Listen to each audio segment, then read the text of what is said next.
કે ગવર્મેન્ટ હવે સુધારે ને થોડું ઈઝી વસ્તુ થાય. ક્યાં ચાલી ગયું છે અમને ખબર નહીં.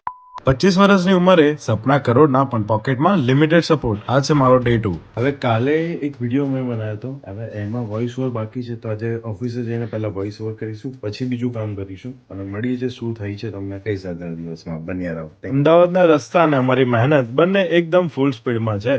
ઓફિસ પહોંચીને પહેલા ભગવાનના આશીર્વાદ લીધા અને હવે કામ ચાલુ. આજે મારી પાસે કશું કામ નથી એવું નથી, પણ મારી જોડે વિડીયો બનાવવાનું બહુ મોટું કામ છે. એડિટ કરવાના ઘણા બાકી છે. આજે મને લાગ્યું કે કામ ઓછું છે, પણ એડિટિંગ અને સ્ક્રિપ્ટિંગમાં એટલો ટાઈમ નીકળી જાય ને કે ખબર જ ના પડે. આનું આ કે ગવર્મેન્ટ હવે સુધારે ને તો થોડું ઈઝી વસ્તુ થાય, પણ ખબર નહીં હવે એ ક્યાં ચાલી ગયું છે અમને ખબર નહીં. મારો ડેલી બ્લોગ કરવાનો સેકન્ડ ડે છે. પહેલો બ્લોગ એડિટ થઈ ગયો છે, આજે હું અપલોડ કરીશ અને સેકન્ડ બ્લોગ કાલે આવશે. એ રીતના ડેલી ટેકનિકલી સારું રાખીશું. જો વિડીયો ગમે તો લાઈક કરજો, ચેનલ પર નવા હોય તો સબસ્ક્રાઇબ નહીં, એકાઉન્ટમાં નવા હોય તો ફોલો કરી દેજો.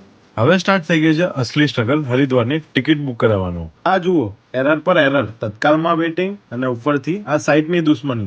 હવે કંઈક બીજો પ્લાન કરવો પડશે. ઋષિકેશ અને હરિદ્વાર તો જવું જ છે. હવે અમારા ભાઈની એન્ટ્રી થઈ ગઈ છે, બધા ભેગા મળીને પ્લાન સેટ કરી રહ્યા છીએ. ગાઈસ તમે આવતા અઠવાડિયે ઋષિકેશ જઈએ છે. થોડો બ્રેક અને થોડા બિસ્કિટ અને પછી પાછું કામ ચાલુ. તો અત્યારે સિંહ બાર કવર જોવા ગયો તો સિંહ બાર કવર જોઈને આવ્યો તડકામાં. થઈને થોડું એડિટ કરીશું. ટિકિટ તો ના થઈ, પણ સપનાઓનું સ્ક્રિપ્ટિંગ ચાલુ જ છે. સાંજના 7 વાગ્યા છે અને બોરિંગ અને બિઝી દિવસ હતો. This was day 2. C you tomorrow. Bye bye.